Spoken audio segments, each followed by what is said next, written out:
Welcome to your friendly neighborhood historian, where we discuss just enough history to inform, intrigue, and entertain. I'm Bill Petro. The history of Ben Franklin. Was he the original founding father? We know this polymath is a writer, publisher, printer, merchant, scientist, moral philosopher, international diplomat, and inventor. He invented the glass harmonica in music, but he also invented the Franklin stove and started the first lending library and fire brigade in Philadelphia. He did experiments with electricity and developed the lightning rod. Walter Isaacson, in his book Benjamin Franklin, An American Life, called him America's best scientist, inventor, diplomat, writer, and business strategist. And he was also one of its most practical, though not most profound, political thinkers. What is Ben Franklin remembered for? What was his role as a founding father? What did he do in France? And what were his thoughts on religion? Born in Boston on January 17th, 1706, he was among the earliest and oldest of the American founding fathers. He served as a lobbyist to England, was the first ambassador to France, and has been called the first American.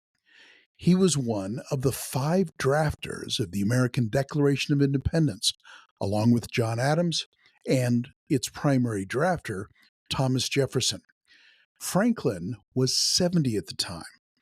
When he was 81, he served as the oldest delegate at the Constitutional Convention.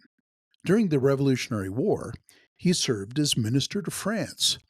With his sagacity and salon celebrity, he convinced King Louis XVI of France to support the American cause financially and militarily. Much to John Adams' chagrin, he dazzled the salon crowd with his notoriety and flirtation. When a person appeared before the French king in Versailles, it was always without a hat. Franklin arrived wearing a marten fur cap. They loved him. Franklin captivated Paris society.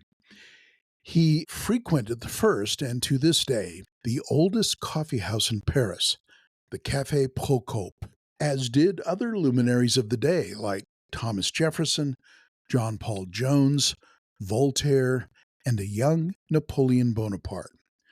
While it is difficult to imagine in a world of royalty and celebrities, Franklin was America's most famous private citizen and the most celebrated American in Europe. Although he never advanced past the second grade in school, he was often publicly called Dr. Franklin. The University of St. Andrews and Oxford University awarded him honorary doctorate degrees, and Harvard and Yale awarded him honorary master's degrees. Following the Constitutional Convention of 1787, Benjamin Franklin exited the Philadelphia State House, which we now call Independence Hall, and was reportedly asked a question. The outspoken Mrs. Elizabeth Willing Powell of Philadelphia, the leading American salonist, acquainted with John Adams and a close personal friend of George Washington, asked Franklin, "Well, doctor, what have we got? A republic or a monarchy?" Franklin's famous reply was, "A republic, madam, if you can keep it." As a moral philosopher, he was a personal mystery.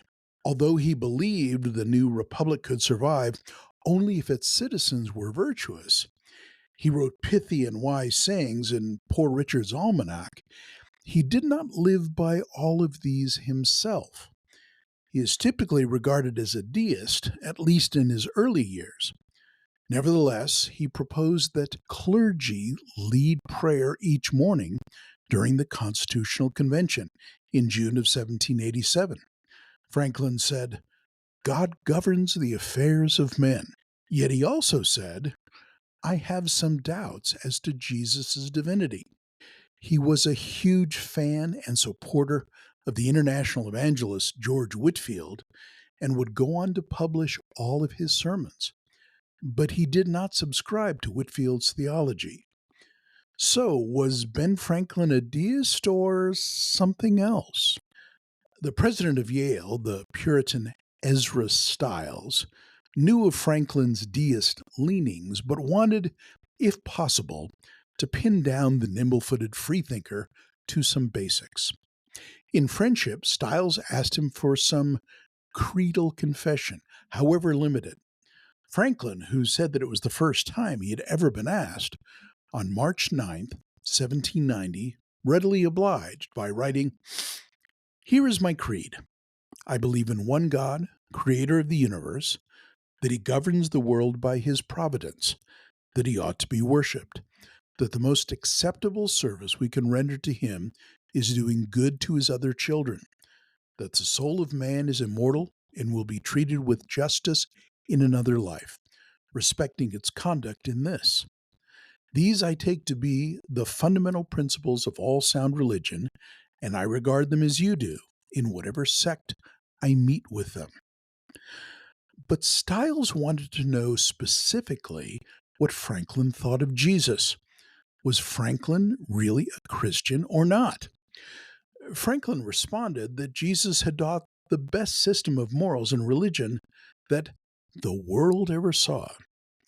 But on the troublesome question of the divinity of Jesus, he had, along with other deists, some doubts.